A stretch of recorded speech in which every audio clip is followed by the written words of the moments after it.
Akhil Bharatiya Congress committee की राष्ट्रीय महासचिव पूर्व उप मुख्यमंत्री और टोंक विधायक सचिन पायलट किशनगढ़ पुष्कर होते हुए पहुंचे अजमेर सर्किट हाउस। कांग्रेसी कार्यकर्ताओं और समर्थकों ने किया जोरदार स्वागत। यूथ कांग्रेस के द्वारा वैशाली नगर में किया गया भव्य स्वागत अभिनंदन। अखिल भारतीय कांग्रेस कमेटी के राष्ट्रीय महासचिव प्रदेश के पूर्व उप मुख्यमंत्री और टोंक विधायक सचिन पायलट ने कहा कि ऐसा पहली बार देखा कि किसी राज्य सरकार ने अपना इकबाल 10 माह में ही खो दिया हो। सरकार पूरी तरह से फेल साबित हुई है। भारतीय जनता पार्टी को खाद, बीज, पानी, बिजली, सड़क, शिक्षा जैसे मुद्दों पर बात करनी चाहिए। इन लाडू और जलेबी में कुछ नहीं रखा। ये सब मीडिया में ध्यान आकर्षित करने के लिए है। पुष्कर व किशनगढ़ के सामाजिक कार्यक्रमों में हिस्सा लेने के बाद कांग्रेस के राष्ट्रीय महासचिव व पूर्व उप मुख्यमंत्री सचिन पायलट अजमेर के सर्किट हाउस पहुंचे, जहां कांग्रेसियों ने उनका जोरदार स्वागत किया। इस दौरान पत्रकारों से बातचीत करते हुए पायलट ने हरियाणा को लेकर आए चुनाव परिणाम पर कहा कि सारे अनुमान, उम्मीद, सर्वे, फीडबैक जिस दिशा में संकेत दे रहे थे, परिणाम उसके अनुरूप नहीं आया। देश में सब सर्वसम्मति से मान रहे थे कि सरकार हम बनाएंगे, लेकिन जब अचानक परिणाम बदले तो भाजपा को बढ़त मिलती गई।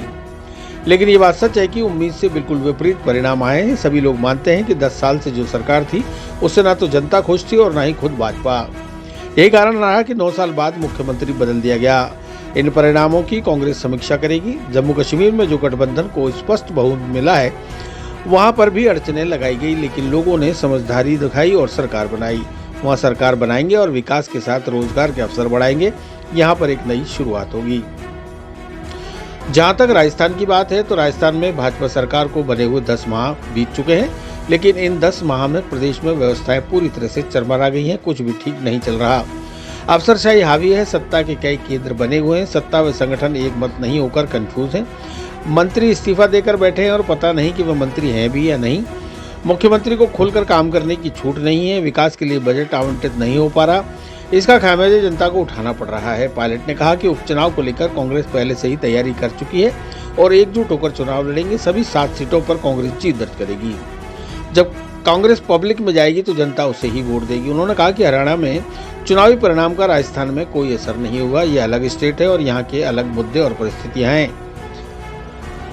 यहाँ जनता कांग्रेस को वोट देगी। हरियाणा में कांग्रेस को 40% वोट मिले हैं और कांग्रेस का वोट प्रतिशत भी बढ़ा है। कांग्रेस को जो करना है करेगी और पूरे जज्बे के साथ आगामी चुनाव लड़ेंगे। पूरी कांग्रेस एक और विपरीत परिस्थितियों में लोकसभा चुनाव लड़ा। खाते सीज कर दिए गए, केस लगा दिए गए। बंदिशों के बावजूद विपक्ष मजबूत रहा। 100 का आंकड़ा पार कर रहा है। इस देश में खाद, बीज, पानी, बिजली, सड़क व शिक्षा जैसे मुद्दों पर बात करनी चाहिए। इन लाडू और जलेबी में कुछ नहीं रखा। ये सिर्फ मीडिया को ध्यान दिलाने के लिए और आकर्षित करने के लिए है। नेता आते जाते रहते, लेकिन पब्लिक परमानेंट है। जिले के सवाल पर पायलट ने कहा कि निर्णय तो सरकार ले नहीं पा रही। जो भी निर्णय ले जनता के हित में लेना चाहिए। पिछली सरकार ने जो काम किए उसे बेहतर नहीं कर सकते तो उसे बंद नहीं करना चाहिए। सरकार को अपना हित साधने की बजाय जनता के काम करने होंगे। महाराष्ट्र और झारखंड 2 राज्यों में सीट शेयरिंग फाइनल हो चुका है। भाजपा 1 नेशन 1 इलेक्शन की बात करती है, लेकिन 4 राज्यों के चुनाव एक साथ नहीं करा सकती। ये लोग कहते कुछ और है, करते कुछ और। ध्यान डाइवर्ट करने के लिए शगुफे छोड़े जाते हैं। हरियाणा में अलायंस नहीं करने के सवाल पर पायलट ने कहा कि हमने बात की लेकिन सेटल नहीं हो पाया। इंडिया अलायंस मजबूत है और मजबूत रहेगा। इंडिया अलायंस में विपक्ष की एकता को देखकर भाजपा को घबराहट हो रही है। हमारे मुद्दे हैं, उनको उठाते रहेंगे। उन्होंने इलेक्शन कमीशन को लेकर कहा कि इलेक्शन कमीशन को कोई भी सवाल करे तो संतोषजनक जवाब देना चाहिए। कांग्रेस में फूट और धड़ेबाजी के सवाल पर पायलट ने कहा कि कहीं कोई फूट और धड़ेबाजी नहीं है। एक परिवार में छोटी मोटी बातें होती रहती है। पूरे देश में खड़गे जी, सोनिया जी और राहुल जी के नेतृत्व में कांग्रेस एकजुट है और एकजुट होकर ही मुकाबला करते हुए तानाशाही सरकार से लड़ रहे हैं। तभी हम 99 का आंक कर पाए हैं और जो 400 का नारा लगा रहे थे वह आज बैसाखियों पर सरकार चला रहे हैं। इससे पूर्व पुष्कर से अजमेर आते वक्त सचिन पायलट का अजमेर युवा कांग्रेस जिलाध्यक्ष मोहित मल्होत्रा के नेतृत्व में HKH पब्लिक स्कूल के सामने बनाए गए मंच पर जोरदार स्वागत किया गया। अजमेर युवा कांग्रेस द्वारा जिलाध्यक्ष मोहित मल्होत्रा के नेतृत्व में हजारों की संख्या में युवा कांग्रेस के कार्यकर्ताओं ने वैशाली नगर HKH स्कूल के पास सचिन पायलट का माला, ढोल, दुपट्टा पहनाकर जोरदार स्वागत किया। सचिन पायलट को युवा कांग्रेस के पदाधिकारियों ने 21 किलो फूलों से निर्मित माला पहनाकर स्वागत अभिनंदन किया। शॉर्ट नोटिस पर यहाँ अजमेर में आए हो और आज मेरा अजमेर ज़िले में कुछ 2-4 कार्यक्रम थे, तो मैं किशनगढ़, पुष्कर और भी अजमेर में आया हूँ। सबसे पहले तो जो परिणाम आए हैं विधानसभा चुनाव के, उसमें जहाँ तक हरियाणा की बात है मैं समझता हूँ कि सारे अनुमान, सारी उम्मीद, सारे सर्वे, सारा फीडबैक जिस दिशा में संकेत करता था उसके अनुरूप परिणाम नहीं आए हैं। और हरियाणा में जो लगभग पूरे देश में इस बात को सब सर्वसम्मति से मानते थे कि वहाँ अच्छे बहुमत के साथ हम सरकार बनाएंगे, और जब परिणामों की गिनती चालू हो रही थी मतगणना की, तब रुझान एक तरह के थे। अचानक रुझान बदले और उसके बाद लगातार भाजपा को बढ़त मिली है। इस सिलसिले में अखिल भारतीय कांग्रेस कमेटी ने कल निर्वाचन आयोग में कुछ ज्ञापन दिए हैं 15-20 सीटों पर, जहां पर उनको आशंका थी कि उम्मीदवारों को संतुष्टि नहीं है मतगणना की प्रक्रिया से, तो उसका निराकरण निर्वाचन आयोग करेगा। कुछ लिखित कंप्लेंट AICC ने भी दी हैं, वो तो है निर्वाचन आयोग का और हमारे कैंडिडेट्स का जो संवाद और AICC ने किया है। लेकिन ये बात सच है कि उम्मीद से बिल्कुल विपरीत वहाँ परिणाम आए। मैं समझता हूँ सभी लोग बोलते थे, मानते थे कि वहाँ पे 10 साल से जो सरकार थी उससे ना तो जनता खुश थी और ना शायद भाजपा खुश होगी, क्योंकि तभी 9 साल के बाद उन्होंने खट्टर साहब को वहाँ हटाया और एक नए मुख्यमंत्री को बनाया। अगर 9 साल का कार्यकाल इतना बढ़िया था, इतनी अच्छी गवर्नेंस थी हरियाणा सरकार की, तो कोई ज़रूरत नहीं थी मुख्यमंत्री बदलने की। मुख्यमंत्री बदले इसलिए गए क्योंकि वहाँ पे असंतोष था, गवर्नेंस हो नहीं रही थी, किसान, नौजवान सब परेशान थे। और वहाँ पर कांग्रेस पार्टी ने जो कैंपेन किया, जिस ताकत से हम लोग चुनाव लड़े, उसके अनुरूप परिणाम नहीं आए। और जैसा राहुल जी ने भी कहा है कि इन परिणामों की हम लोग समीक्षा करेंगे और जो करेक्टिव मेजर्स उठाने उसको उठाएंगे। फीडबैक हम लोग ले रहे हैं हमारे प्रभारी, हमारे प्रदेश के नेताओं से, और हम उचित कार्रवाई करेंगे। जम्मू कश्मीर के अंदर जो हमारा गठबंधन था इंडिया अलायंस का, वहाँ पर स्पष्ट बहुमत के साथ हमारी सरकार बनने जा रही है, इंडिया अलायंस की, NC कांग्रेस की। तो वो वहाँ पर भी परिसीमन किया गया, तमाम तरह की अड़चनें लगाई गई, छोटे छोटे दलों से पर्दे के पीछे से चुनाव लड़वाया गया ताकि जो हमारी कश्मीर प्रोविंस के जो वोटें थी उन वोट का बंटवारा हो। लेकिन लोगों ने समझदारी करी और अपना वोट ज़ाहिर नहीं किया, वोट ख़राब नहीं किया, और हमारे अलायंस को वोट देकर एक स्पष्ट और ऐतिहासिक बहुमत मिला है। मैं उम्मीद करता हूं कि नए सरकार के गठन के साथ साथ जम्मू कश्मीर में जो एक जमहूरियत को नुकसान पहुंचाने की कोशिश दिल्ली से की गई थी उसकी भरपाई हो पाएगी, लोगों को रोज़गार मिलेंगे, अमन चैन और फैलेगा। और ख़ासकर जम्मू संभाग में, जहाँ पहले कभी भी आतंकवादी घटनाएं होती नहीं थी, उस जम्मू संभाग में पिछले साल भर में लगातार वहाँ घटनाएं हुई, हमारे बहुत सारे सैनिक शहीद हुए हैं। उस पर भी नई सरकार बनने के बाद अंकुश लगेगा और एक नई शुरुआत उस जम्मू कश्मीर में होगी। और मैं उम्मीद करता हूं कि जल्द से जल्द जम्मू कश्मीर का जो स्टेटहुड था, जो छीन कर उसको यूटी बनाया गया था, केंद्र सरकार ने भी कहा है कि हम उसको करेंगे। मैं उम्मीद करता हूं कि स्टेटहुड बहुत जल्द जम्मू कश्मीर के लोगों को मिल पाएगा। आपके राजस्थान में भी 7 सीटों पे चुनाव होने हैं, इसको लेके कांग्रेसियों में हताशा तो नहीं? देखिए, जहाँ तक राजस्थान के संदर्भ की बात है, ये पहली बार हुआ है कि 10 महीने हैं सरकार को बने हुए। इन 10 महीनों में आम चुनाव भी हो गए, लेकिन जिस प्रकार का सरकार का निर्माण हुआ था, जब भी जनता सरकार बनाती है कुछ उम्मीदों के साथ बनाती है। दुर्भाग्यवश राजस्थान के अंदर सब कुछ चरमरा गया है, लॉ एंड ऑर्डर कोलैप्स हो रखा है, अफसरशाही हावी है, सत्ता के अनेकों केंद्र बन गए हैं, मंत्री इस्तीफा दे के बैठे 3 महीने से, पता नहीं कि वो मंत्री हैं कि नहीं हैं, मुख्यमंत्री जी अपना काम करने में उनको छूट नहीं मिल रही है, और सत्ता संगठन के अंदर सत्ता कुछ बोलती है, संगठन कुछ बोलता है। तो जो कन्फ्यूजन हो रहा है उससे लोगों के काम हो नहीं पा रहे हैं। आप ग्रामीण क्षेत्र में जाके देखिए, निर्माण के विकास के जो काम थे लगभग ठप पड़े हैं, बजट आवंटन नहीं हो रहे हैं, फाइनेंशियल स्वीकृति नहीं मिल रही है, जो काम लास्ट गवर्नमेंट ने किए थे उनको भी रोक दिया गया है। सबसे बड़ी बात यह है कि 10 महीने में इतनी जल्दी कोई सरकार अपना इकबाल खो दे, पहली बार मैंने देखा है, क्योंकि यहाँ पर भी पूर्ण बहुमत की सरकार है और जो सरकार बनने के बाद लोगों को उम्मीद थी किसी सूरत में पूरा नहीं कर पा रहे हैं, चाहे नौजवान हो, चाहे किसान वर्ग हो, चाहे खुद की उनकी बजट घोषणाएं हों, और हर तरफ सरकार फेल हो रही है। और इसलिए हो रही है क्योंकि खिंचाव बहुत ज़्यादा है सरकार के अंदर, और जो इनका गवर्नेंस स्ट्रक्चर है उसका खामियाजा जो है वो जनता को उठाना पड़ रहा है।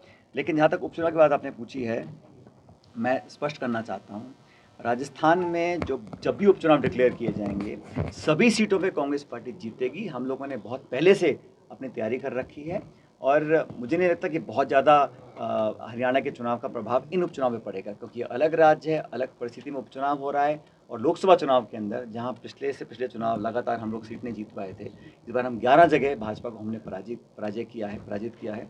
इसलिए उपचुनाव में अधिकांश सीटें हमारे पास थी और मैं समझता हूँ 7 सीटों पर चुनाव होगा उपचुनाव। सभी सीटों पे कांग्रेस मजबूती से लड़ेगी और जीतेगी, ये मैं आपको विश्वास कर कह सकता हूँ। हरियाणा का चुनाव का महाराष्ट्र में इलेक्शन देखिए ऐसा है, ये हमारे विरोधी दल करते हैं, लेकिन समझना पड़ेगा कि देश भर में भारतीय जनता पार्टी ने जो 10 साल का शासन किया है, ऐसा नहीं मैं मान सकते हैं कि एक चुनाव के, आप मत भूलिए हरियाणा के अंदर कांग्रेस पार्टी को लगभग 40% वोट मिला है और लगभग इतना ही भाजपा को मिला है। लेकिन वहाँ क्या परिस्थितियाँ रहीं, क्या समीकरण बने, कुछ आगे पीछे हुआ, लेकिन वोट शेयर कांग्रेस पार्टी का बड़ा है और मैं समझता हूँ जितना वोट भाजपा को मिला है कहीं उतना ही हम लोगों को मिला है, तो हमारा वोट शेयर बड़ा है। ऐसा नहीं है कि वहाँ पे कांग्रेस का वोट घटा है, लेकिन इसका कोई नकारात्मक प्रभाव पड़ेगा बाकी राज्यों में, ऐसा नहीं मानता हूँ, क्योंकि महाराष्ट्र में हमारा एक मजबूत गठबंधन पहले से है, झारखंड में हमारा मजबूत गठबंधन है। लेकिन कांग्रेस पार्टी को जहाँ पर भी जो कोर्स करेक्शन करना है उसको हम लोग करेंगे, लेकिन मुद्दे हमारा नेतृत्व, हमारा चुनाव जो जिस जज्बे से हम लड़ते हैं कार्यकर्ताओं के दम पर, वो लगातार करते रहेंगे। कल ही आपने देखा होगा दिल्ली में हम लोगों ने अपनी शुरुआत कर दी है, झारखंड के चुनावों की तैयारी कर रहे हैं। महागाड़ी का जो हमारा गठबंधन महाराष्ट्र का है, वहाँ पर हमारा सीट जो शेयरिंग है लगभग फाइनल हो चुका है, बहुत जल्दी घोषणा करेंगे। तो इन दोनों राज्यों के जब भी चुनाव इलेक्शन कमीशन डिक्लेयर करेगा, दोनों राज्यों में इंडिया अलायंस का वहाँ पे परचम फैलेगा, मैं मानता हूँ ऐसा। और उपचुनाव के अंदर हमारी पूरी तैयारी है। ये जो भाजपा वाले कहते हैं वन नेशन वन इलेक्शन, ये उपचुनाव और 4 राज्यों के चुनाव साथ में नहीं करा पा रहे हैं, ऐसी परिस्थिति नहीं बना पा रहे हैं कि निर्वाचन आयोग ऐसी घोषणा कर सके। तो कहते कुछ है करते कुछ हैं, ध्यान डाइवर्ट करने के लिए सगुफे छोड़े जाते हैं। और जहाँ पर भी उपचुनाव होगा राजस्थान में पूरी ताकत से हम लोग लड़ेंगे। हमारी तैयारियाँ बहुत अंतिम उस पर पहुँच चुकी हैं और मुझे पूरा विश्वास है कि जनता हम लोगों को बहुमत देकर राज्य सरकार को आईना दिखाएगी। आपके पास अलायंस है, झारखंड में आपके पास अलायंस है, क्या परिस्थिति रही स्ट्रैटेजिकली कि आप हरियाणा में अलायंस नहीं कर पाए? जबकि भाई हरियाणा में सीपीएम को हम लोगों ने एक सीट दी, आम आदमी पार्टी से हमने चर्चा की थी, लेकिन अंत में वो सेटल नहीं हो पाया मामला। और जम्मू कश्मीर के अंदर भी हमारा अलायंस था, इंडिया अलायंस जो राष्ट्रीय अलायंस है, इंडिया अलायंस पहले की तरह मजबूत है और मजबूत रहेगा, इसमें कोई किसी को शक शुबा नहीं होना चाहिए।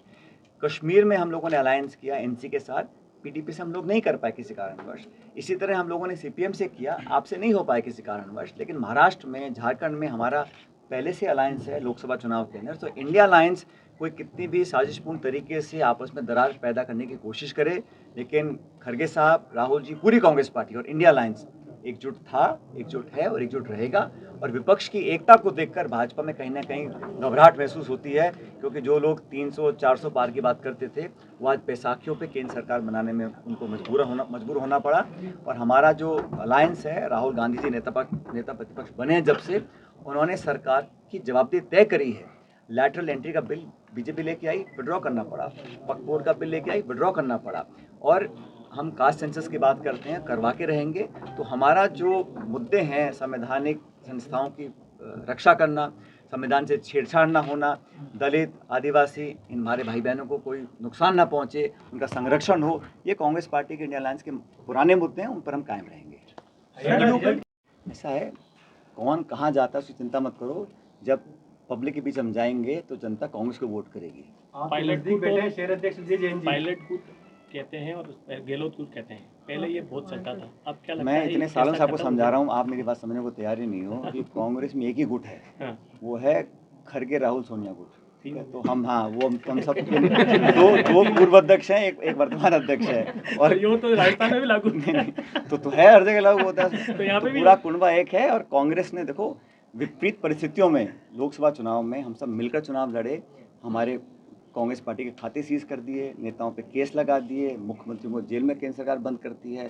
तमाम बंदिशों के बावजूद भी कांग्रेस पार्टी राहुल जी और खड़गे जी के नेतृत्व में चुनाव लड़े, सब नेता एक साथ आए, तब जाके आज हम 100 का आंकड़ा पार कर रहे हैं और देश में एक दोबारा उमंग जगी है कि विपक्ष आज मजबूत होकर भाजपा इंडिया को हरा सकता है। ये सब कांग्रेस के कार्यकर्ताओं नेताओं की मेहनत से हुआ है। जैसे राष्ट्रीय स्तर पर आपने 3 जगहों का नाम लिया, वैसे राजस्थानी स्तर पर भी है। मैंने कहा ना आपको, आप कितनी भी कोशिश कर लो, हमारा पार्टी, हमारा कुनबा, हमारा मकसद एक है और एक ही रहेगा। देश में, पूरे प्रदेश में एकजुट है और एकजुट रहेगी। आप कितनी भी कोशिश कर लें, लेकिन हमारी एकजुटता टूटेगी नहीं। और मैं तो हमेशा कहता हूँ कांग्रेस एक बहुत बड़ा कुनबा है, जो भी हमारी विचारधारा से मेल खाता है, पार्टी को मजबूत करने का काम करता है, उस नेता नेत्री को हम सब सहर्ष अपने साथ लेकर आगे बढ़ेंगे। और 4 साल तक इस राज्य सरकार और केंद्र सरकार को इनकी जवाबदेही तय करने के लिए, इन लोगों के जो वादे किए थे उनको पूरा करने के लिए। और मैं पूछता हूँ आज जनता से जाके कि 2 करोड़ रोजगार जनता को दिए कि नहीं दिए, किसान की आमदनी दुगनी हुई है कि नहीं हुई है, ये सारी जो खाई बढ़ गई आज अमीर गरीब की, उस पर जवाब देने के लिए को तैयार नहीं है। चुनाव में हार जीत होती रहती है, लेकिन एक सशक्त और सक्रिय विपक्ष की जिम्मेदारी है अपने दायित्व का निर्वहन करे, सवाल पूछे, पारदर्शिता तय करे। और हम लोग गांधीवादी तरीके से संघर्ष करते आए, सदन के अंदर भी करेंगे, सदन के बाहर भी करेंगे। लेकिन हार जीत तय नहीं करती है कि हम अपने मुद्दों से भटक जाएं या जिन चीज़ों में हमारा कन्विक्शन है उसको हम परे कर दें। हम लोग अपनी बात पर अडिग रहेंगे। हर शोषित, दलित, पिछड़ा, गरीब, नौजवान, किसान, महिला, उन सब के साथ कांग्रेस पार्टी, हमारे कार्यकर्ता पहले भी खड़े थे, आज भी खड़े हैं। मैंने कहा ना, लिखित में हम लोगों ने बात की है इलेक्शन कमीशन से, और वो उनको निर्वाचन आयोग को जो भी सवाल, सिर्फ कांग्रेस नहीं, कोई भी दल, कोई भी NGO, कोई भी व्यक्ति अगर इलेक्शन कमीशन से कुछ सवाल पूछता है तो उसका संतोषजनक स्पष्टीकरण देना इलेक्शन कमीशन का दायित्व है। सर, क्या कारण है अजमेर में संगठन की संरचना पूर्ण रूप से हो ही नहीं पा रही है, ब्लॉक तक ही सीमित रह पा रहे हैं? ऐसा नहीं है, अभी कमेटी गठित की है, मेरे ख्याल शहर में करी हैं, ग्रामीण में भी लोग करेंगे। और अजमेर, जैसा कि आप जानते हैं, यहाँ पर कांग्रेस पार्टी शुरू से मजबूत रही है और समय समय पर हम नियुक्तियाँ करते रहते हैं। हमारे अग्रिम संगठन भी हैं, यूथ कांग्रेस है, NSUI है, सब लोग मजबूती से काम कर रहे हैं। और जो कुछ भी नियुक्तियाँ बची हैं उसको बहुत जल्द हम लोग कर रहे हैं। काफी लंबे समय से आपने अजमेर से दूरी बना रखी है, इसके पीछे कोई खास वजह? ये किसी को कल फहमी नहीं पालनी चाहिए, क्योंकि अजमेर से मैं यहाँ के लोगों की सेवा कर चुका हूँ 5 साल सांसद के रूप से। यहाँ से जो जुड़ाव है, जो अपनापन है, वो हमेशा रहेगा। और इसलिए आज मैं सब लोगों से मिलने अजमेर में। क्या लगता है अजमेर के निर्णय को सरकार ले नहीं पा रही है? जो भी निर्णय लें जनहित में लेने चाहिए। इस सरकार में कमेटी बना देते हैं, SI की भर्ती है उस पर कमेटी बना दी है, जिलों पे कमेटी बना दी है, आपस में कन्फ्यूजन सरकार के अंदर है, तो उसका खामियाजा पब्लिक के अंदर पड़ता है। पब्लिक में जो अनसर्टनिटी पैदा होती है उससे किसी को फ़ायदा नहीं होता। मैं तो चाहता हूँ सरकार जनता के हित में निर्णय ले, और पिछली सरकारों ने जो भी काम किए, अगर आप उसको बेहतर नहीं कर सकते हैं तो उसको कम करने का नहीं काम करना चाहिए सरकार को। तो जिले जो बनाए, आपको लगता है वो सही बनाए थे? जनता के लिए हमने जो सारे काम किए थे, जनहित के किए थे। और भाजपा सरकार को अपना राजनीतिक हित साधने के बजाय जनता का हित सोचना चाहिए। अब जलेबी बांट रही है। अब इस देश में हमें चर्चा करनी चाहिए खाद की, बीज की, पानी की, सड़क की, शिक्षा की। अब लाडू और जलेबी और ये इसमें कुछ रखा नहीं है, ये सब आपके मीडिया को खपाने की इनकी कोशिश होती है। आप भी कृपया अपना दृष्टिकोण स्पष्ट रखें, आप मुद्दों पर ध्यान रखें। नेता आते जाते रहते हैं, लेकिन जनता परमानेंट है, उसके हित के लिए जो काम करेगा उसको जनता पसंद करेगी। सर, जिले बनाए गए थे पिछली बार, इस बार उसकी समीक्षा हो रही है, क्या